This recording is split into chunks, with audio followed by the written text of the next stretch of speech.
Hi, Green Room. This story is called Katie No Pockets, and it's by Emmy Payne, and pictures are by H.A. Ray.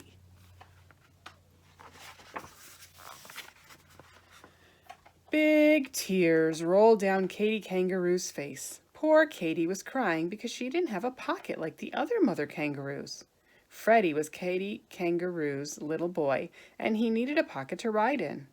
All grown-up kangaroos take awfully big hops, and little kangaroos like Freddie get left far behind unless their mothers have a nice pocket to carry them in. And poor Katie didn't have a pocket at all. Oh, did you see she's crying? Did you see her tears? Oh.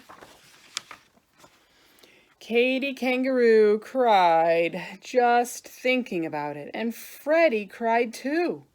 Then all of a sudden, Katie had a wonderful idea. It was so wonderful that she jumped 6 feet up in the air. The idea was this. Other animal mothers had children and they didn't have any pockets. She'd go ask one of them how they carried their babies. Freddie looked around to see whom to ask, and Katie looked around too to see. And what they both saw were 2 bubbles rising from the river right behind them. Mrs. Crocodile, said Katie, feeling better already. She doesn't have a pocket. Let's ask her. A lot of big muddy bubbles came through the water, and then Mrs. Crocodile stuck her head up and opened her mouth, her enormous mouth, and said, "Why, Katie Kangaroo, what can I do for you today?" "Please, Mrs. Crocodile, I am so sad," said Katie. "I have no pocket, and Freddie has to walk wherever we go, and he gets so tired. Oh dear, oh dear." And then she started to cry again. The crocodile began to cry too, and she said, but what can I do?" "Well, you can tell me how to carry Freddie," said Katie. "How do you carry little Catherine Crocodile? Oh, do please tell me." "Why, I carry her on my back, of course," said Mrs. Crocodile. She was so surprised that anyone shouldn't know that she forgot to cry anymore. It says on here, "Why, on my back, of course." Katie was pleased. She said thank you, and as soon as she got to a good squatting down place, she squatted and said, "Now, Freddie, climb on my back. And after this, it'll be so simple. No trouble at all." But it wasn't simple. In the first place, Freddie could not crawl up on her back because his knees stuck out. He couldn't hang on because his front legs were too short. And when he did manage to hang on for a few minutes, Katie gave a long hop and he fell off, bump, bang, with a terrific thump. So Katie saw that she couldn't carry her baby on her back. Katie and Freddie sat down again and thought and thought. "I know. I'll ask Mrs. Monkey. I'm sure she will help me."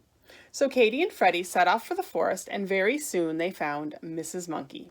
She had her young son Jocko with her, and Katie Kangaroo hurried to catch up with them so much that she was almost out of breath. But finally she managed to squeak, "Please, Mrs. Monkey, how do you carry Jocko?" "Why, in my arms, of course," said Mrs. Monkey.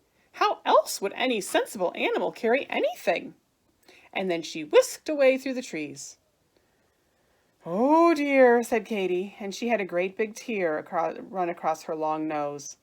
"I can't carry anything in these short arms." Oh dear, she wasn't any help at all. What are we going to do?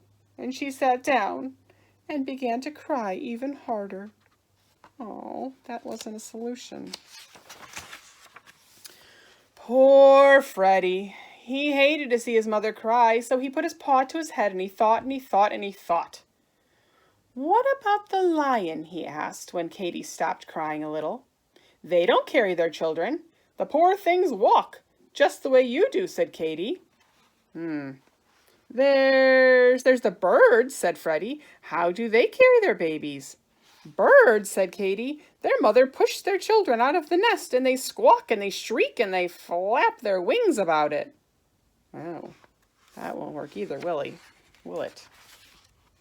Then all of a sudden, Katy Kangaroo stopped crying and looked at Freddie. They do say that the owl knows almost everything, she said. Well, then for goodness sake, let's ask him, said Freddie. And they found an owl asleep in an old dead tree. Do you think owls really sleep in beds? I think that's silly. With an alarm clock. He even has a clock. Oh. They called on the owl and he was cross. That means he was upset because he didn't want to be waked up in the middle of the day. But when he saw that Katy was so sad, he came out blinking and ruffling his feathers and said in a scratchy voice, well, well, what is it? Speak up and speak loudly. I'm as deaf as a post. That means he can't hear very well. So Katy stood under the tree and screamed at him, I'm a mother kangaroo, and I haven't a pocket to carry my child in. How shall I carry him? What shall I do? Get a pocket, said the owl, and he went to sleep again. Where? Cried Katy. Oh, please don't go to sleep before you tell me where. How would I know? Said the owl. They sell that sort of thing in the city, I believe. Now kindly, please go away and let me sleep. The city, said Katy, and she looked at Freddie with big round eyes.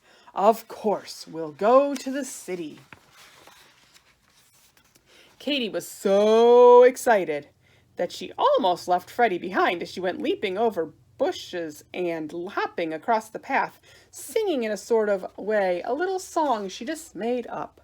Hippity hoppity flippity floppity, wasn't it a pity? I didn't know it was go to the city. And she hopped as fast as she could go. She hopped so fast that Freddie could hardly keep up. But at last they left the woods behind and came to the city. There's a sign that says, to the city, speed limit 25 miles per hour. Where there were stores, in the city, where there were stores and houses and automobiles. Do you know what an automobile is? It's a long word for a car. The people all stared and stared at Katy, but she didn't notice it. She was looking for pockets, and she saw that almost everybody had them. And then if all at once she could hardly believe it, a man who seemed to be all pockets. He was simply covered with pockets. Big pockets, little pockets, medium-sized pockets. Can you see him? He's right there. I don't know if you can see his pockets. I bet he's on the next page, though. Oh, yep, there he is. You can see up close now. Wonder why he has all those pockets. Katy went up to him and laid a paw on his arm. He was a little frightened, because kangaroos don't usually talk to people. But Katy looked at him with her soft brown eyes, and she said, please, dear, kind man, where did you get all of those pockets? These pockets, he said. You want to know where I got all these pockets? Why, they just came with the apron, of course. You mean you really can get something to put on with all those pockets already in it, said Katy. Sure you can, said the man. I keep my hammer and my nails and my tools in my pockets, but I can get another apron and give you mine. So he took off his apron. Wasn't that kind? Oh, he took it off and he dumped it upside down. I don't know. The author, I don't know if you can see, the author wrote the words upside down, upside down. That's kind of funny. Well, out fell a saw and wrench and nails and a drill and lots of other tools. And then the man shook the apron as hard as he could and turned it right side up and hung it around Katy's neck and tied it behind her back. Katy was so pleased and excited and happy that she couldn't speak. She just stood still and looked down at the pockets and smiled and smiled. By this time, a big crowd had gathered to see what Katy was doing. When they saw how pleased she was, they all smiled too. Oh, they're happy for her. At last, Katy was able to say thank you to the nice man. And then what do you think she did? She popped Freddie into her comfortable pocket, and she hippity-hopped all the way home, faster than ever before, because of course she didn't have to wait for Freddie. And when she got home, what do you think she did? Well, she had so many pockets that she put Freddie into the biggest one of all, and then the next largest one she put Leonard Lion, and then Thomas Tortoise just fit in the other pocket. Sometimes she hid a baby bird if its mother was busy at a worm hunt, and there were still room for a monkey and a skunk and a rabbit and a raccoon and a lizard and a squirrel and a possum and a turtle and a frog and a snail. So now all the animals like Katie's pockets better than any other pockets in the whole forest. And Katie Kangaroo is happy because now she has more pockets than any other mother kangaroo in the world. That is a good book. She had a problem and it made her sad, and she asked for help. The owl helped her solve her problem, didn't he? And now she doesn't have a problem anymore. I hope you enjoyed the book.